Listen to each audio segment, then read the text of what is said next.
Hi friends, ఈరోజు మనం already నిన్న మొన్న జరిగిన ఎగ్జామ్స్ పేపర్లో రిపీటెడ్గా వచ్చే క్వశ్చన్స్ ఎక్స్ప్లెయిన్ చేసుకుందాము. రిపీటెడ్గా వచ్చేసేది అంటే ఛందస్సు నుండి ఖచ్చితంగా బిట్ వస్తుంది.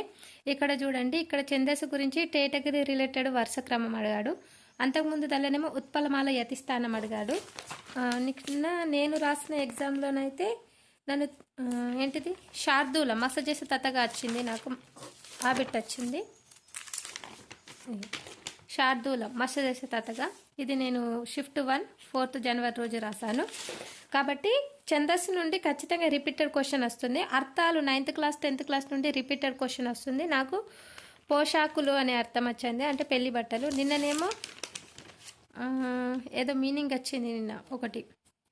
అంతకుముందు ఏమో ఇచ్చా అర్థం వచ్చింది. ఆ విధంగా అక్షతలు క్షతం లేనివి, అది పర్యాయ పదం లాగా. వ్యుత్పత్తి అర్థాలు ఇవి ర్యాండమ్గా డైలీ వచ్చే క్వశ్చన్స్ ఇవి. కాబట్టి వీటి గురించి మనం మార్క్స్ మిక్స్ చేసుకోకుండా మన క్లాస్ ఇందాం. ఇప్పుడు ఛందస్సు నుండి ఎక్కడి నుండి బిట్ వస్తుందంటే,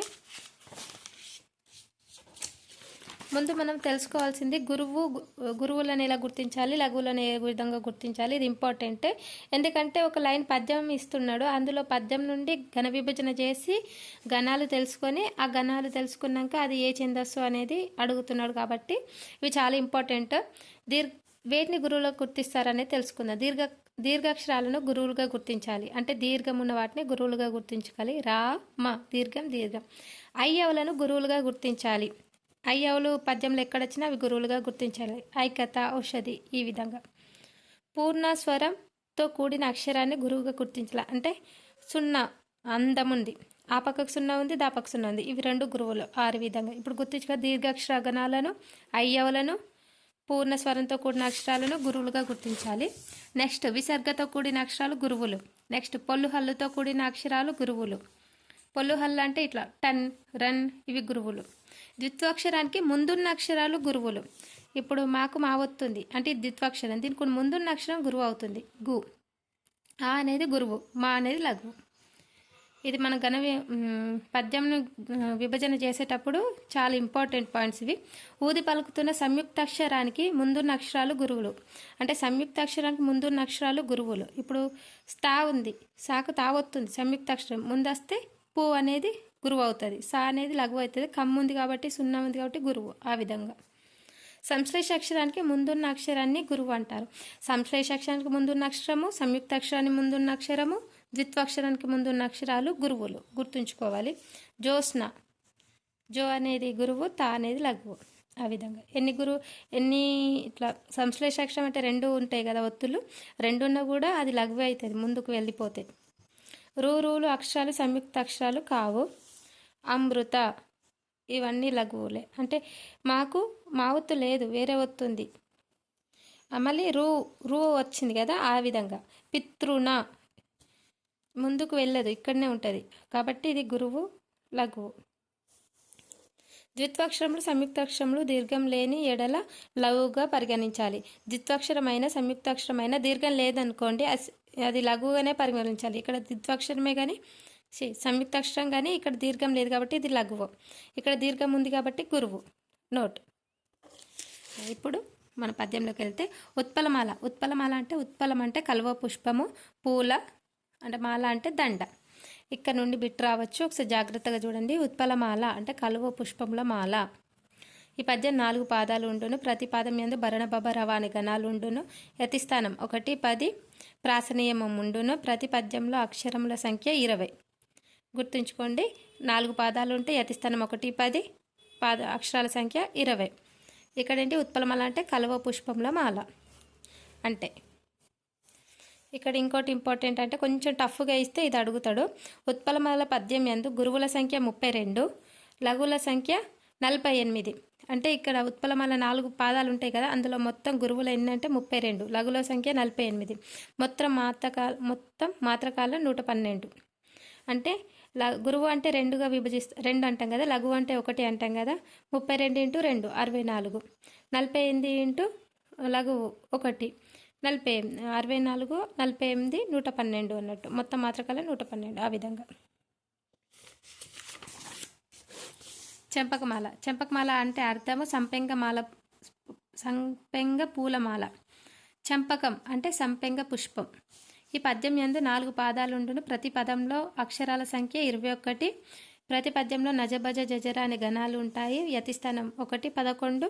ప్రాసనీయం కలదు. ఇచ్చిన పాదంలో గురువు లఘుల సంఖ్య 21 ఉండి పద్యపాదం ప్రారంభంలో 3 లఘువులు ఉన్నచో అది చంపకమాల. ప్రతి పద్యం నందు గురువుల సంఖ్య 28, లఘువుల సంఖ్య 56. మొత్తం మాత్రకాలం 112. ఇక్కడనేమో గురువుల సంఖ్య 32, లఘువుల సంఖ్య 48. మొత్తం మాత్రకాలం 112. ఇక్కడ కూడా 112, కానీ గురువుల సంఖ్య 28, లఘువుల సంఖ్య 56. నెక్స్ట్ శార్దూలం అంటే పులి. ఈ పద్యం యందు 4 పాదాలు ఉండును. ప్రతి పాదంలో అక్షరాల సంఖ్య 19. ప్రతి పదంలో మసజస తతగా అనే గణాలు వరుసగా ఉంటాయి. యతిస్థానం 1, 13 అక్షరం. ప్రాసనియమం ఉంటుంది. ఇచ్చిన పద్య పాదంలో గురువు లఘువుల సంఖ్య 44, 32 ఉంది.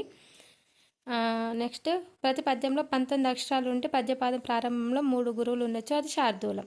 ఇందులో గుర్తుంచుకోవాల్సింది మసజస తతగా 19 అక్షరాలు ఉంటాయి. యతిస్థానం 1 నుండి 13 అక్షరం ఇంపార్టెంట్.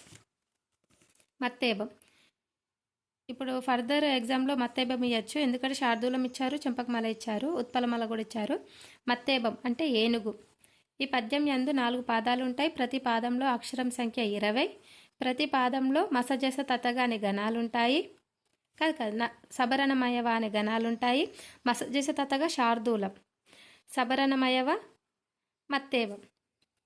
ఇట్లా గుర్తుంచుకోండి. మా స శార్దూలంకి మా ష, మాకు మా రాదన్నట్టు. మత్తేవ మసజ అలా గుర్తుంచుకో. మాకు మా రాదు, మాకు స సబరణమయవ. యతిస్థానం 1, 14 అక్షరం. ప్రాసనియమం కలదు. ఇచ్చిన పద్యంలో లఘు గురువుల సంఖ్య సమానం. ఇది ఇంపార్టెంట్. ఇచ్చిన పద్యంలో లఘు గురువుల సంఖ్య సమానం. లఘువులు 40, గురువులు 40. మొత్తం మాత్రకాలం 120. ప్రాసనియమం సమానంగా ఉంటుంది. హల్లులు అక్షరం.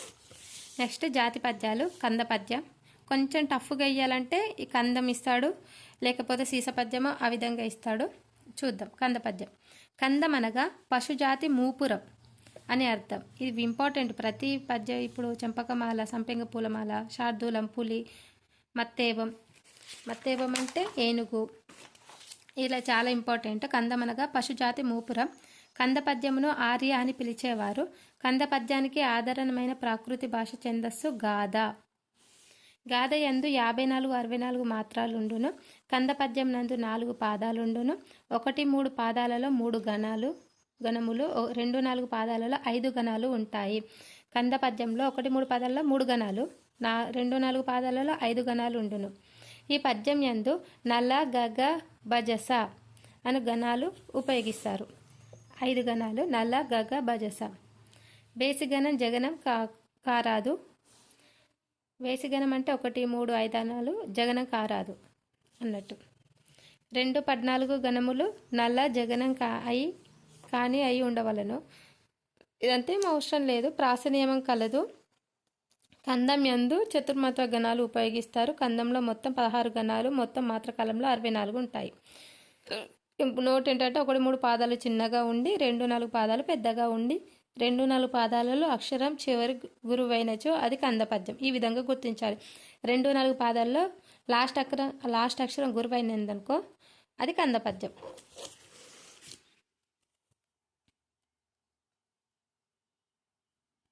నెక్స్ట్ ఈ విధంగా ఉంటుంది. ఇంద్రగణాలు. నల లఘువు 4 లఘువులు. నగ 3 లఘువులు 1 గురువు. సల లఘువు గురువు లఘువు. బరణం అన్నట్టు. గురువు లఘువు. ర గురువు లఘువు గురువు. త గురువు లఘువు. ఇవి ఇంద్రగణాలు 6. సూర్యగణాలు 2. నగనం, హగనం. నగనం అంటే 3 లఘువులు, హగనం అంటే గురువు లఘువు. ఇంపార్టెంట్. నెక్స్ట్ ద్విపద గురించి ఆల్రెడీ క్వశ్చన్ వచ్చింది. ఏంటంటే ద్విపదకి ఆద్యుడు ఎవరు అని వచ్చింది. పాల్కురికి సోమనాథుడు. ద్విపద అనగా 2 పదముల అని అర్థం. ద్విపద ఛందస్కి ఆద్యుడు పాల్కురికి సోమనాథుడు. ద్విపద ఛందస్సుకి ఆధారమైన ప్రాచీన ఛందస్సు తరువోజ. ద్విపదలో ప్రతి పాదం యందు 3 ఇంద్రగణాలు 1 సూర్యగణం ఉండును. ఇది ఇంపార్టెంట్. ద్విపదనందు 3 ఇంద్రగణాలు 1 సూర్యగణం ఉండును. ప్రతి పాదంలో మొదటి గణంలోని మొదటి అక్షరానికి మూడో గణంలోని మొదటి అక్షరానికి యతి కుదరబడును. ప్రాసనియమం కలదు. ప్రాసనియమం లేని ద్విపదను మంజరి ద్విపద అంటారు. ఇది ఇంపార్టెంట్. ప్రాసనియమం లేని ద్విపదను ఏమంటారు? మంజరి ద్విపద అంటారు. నెక్స్ట్ టేతగీతి. టేతగీతి అనగా నిర్మలమైన గీతం. టేతగీతి పద్యం నందు 4 పాదాలు ఉండును. ప్రతి పాదం యందు 1 సూర్యగణం 2 ఇంద్రగణాలు 2 సూర్యగణాలు ఉండును. అదే ద్విపదకైతే 3 ఇంద్రగణాలు 1 సూర్యగణం. తేటగీతి 1 సూర్యగణం 2 ఇంద్రగణాలు 2 సూర్యగణాలు ఉండును. ప్రతి పాదంలో మొదటి గణంలోని మొదటి అక్షరం 4వ గణంలోని మొదటి అక్షరానికి మైత్రి చెల్లును. ప్రాసనియమం లేదు. ప్రాసయతి చెల్లవచ్చును. ప్రాసనియమం లేదు దీనికి ఒకదానికి. తేటగీతి ప్రాసయతి చెల్లును. ఆటవెలది. ఆటవెలది అంటే నర్తకి, వేశ్య అనే అర్థం. ఇంపార్టెంట్. తేటగీతి అంటే నిర్మలమైన గీతం. ఆటవెలది పద్యం యందు 4 పాదాలు ఉండును. 1, 3 పాదాల యందు ప్రతి పాదంలో 3 సూర్యగణాలు 2 ఇంద్రగణాలు ఉండును. 2, 4 పాదాల యందు ప్రతి పాదంలో 5 సూర్యగణాలు ఉండును. ప్రతి పాదం యందు మొదటి గణంలోని మొదటి అక్షరానికి 4వ గణంలోని మొదటి అక్షరానికి యతి కుదరవచ్చు. ప్రాసనియమం లేదు. దీనికి ప్రాసనియమం లేదు. ఆటవెలదికి తేటగీతి కూడా లేదు. Next sesame. సీసం అంటే మల్లబంధ విశేషణమును అని అర్థం. ఈ పదం నందు 4 పాదాలు ఉండును. ప్రతి పాదం యందు 6 ఇంద్రగణములు 2 సూర్యగణాలు ఉండును. ఆటవెలదికి 1, 3 పాదాల్లో 3 సూర్యగణాలు 2 ఇంద్రగణాలు. 2, 4 పాదాలలో 5 సూర్యగణాలు. తేటగీతికి 1 సూర్యగణం 2 ఇంద్రగణాలు 2 సూర్యగణాలు.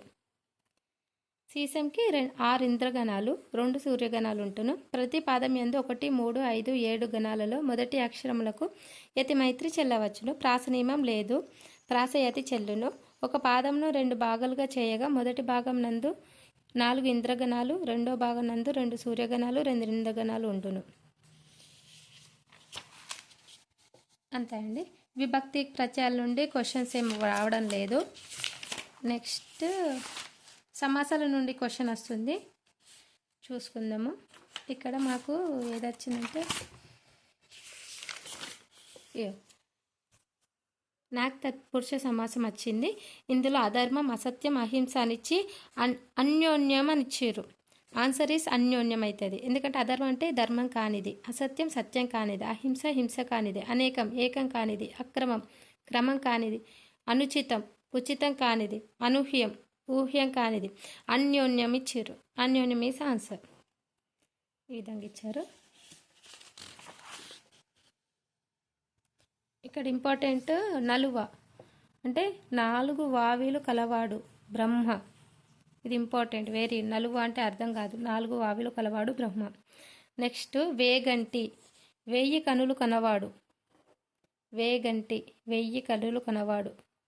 ఇక్కడ ఇంపార్టెంట్ నేను ఇలా పెట్టుకున్నాను. పీతాంబరుడు పలుచనైన ఆభరములు కలవు విష్ణువు. పలుచనైన పీతాంబరుడు. ఆజానుబాహుడు జానువుల వరకు బాహులు కలవాడు రాముడు. ఇదేంటి? బహువ్రీహి సమాసం. చాలా ఇంపార్టెంట్. ఒకసారి వెళ్ళేటప్పుడు చూసుకొని వెళ్ళండి. ఆబాల గోపాలం బాలుడు నుండి గోపాలం వరకు అంటే అవ్యయీభావ సమాసం.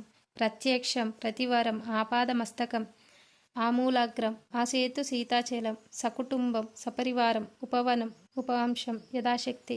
ఇది చాలా ఇంపార్టెంట్ అండి. ఒకసారి వెళ్ళేటప్పుడు చూసుకుని. తొల్లింటి రాజులు తొల్లింటి వారైన రాజులు. ఇదేంటి? కర్మధారయ సమాసం. తుమ్మకర్రలు నిన్న నచ్చింది. ఒకసారి చూడండి. తుమ్మకర్రలు కుర్రులు కుర్రవాళ్ళైన తమ్ముడు. ఇది నిన్న షిఫ్ట్ 1 వాళ్ళకి వచ్చింది అనుకుంటా. 3rd రోజు షిఫ్ట్ 1లకు వచ్చి తుమ్మకర్రలు కుర్రవాళ్ళైన తమ్ములు. ఇదేంటి? కర్మధారయ సమాసం. విశేషణ పూర్వపద కర్మధారయ సమాసం. ఉదగ్ర తేజం రావచ్చు ముందు వాళ్ళకి.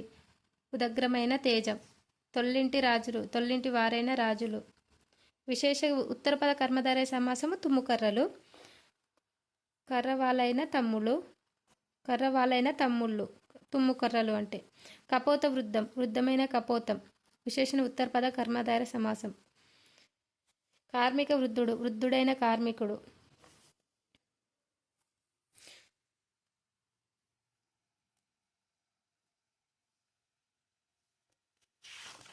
ఇవన్నీ టెక్స్ట్ బుక్లో ఉన్నవే, అందుకే పదే పదే చెప్తున్నాను. ఆల్రెడీ ఇక్కడ బిట్ వచ్చిందంటే మనం అర్థం చేసుకోవచ్చు. తుమ్ము కర్రలు, కురువాలైన తమ్ముళ్ళు, విశేషణ ఉత్తరపద కర్మధార సమాసం.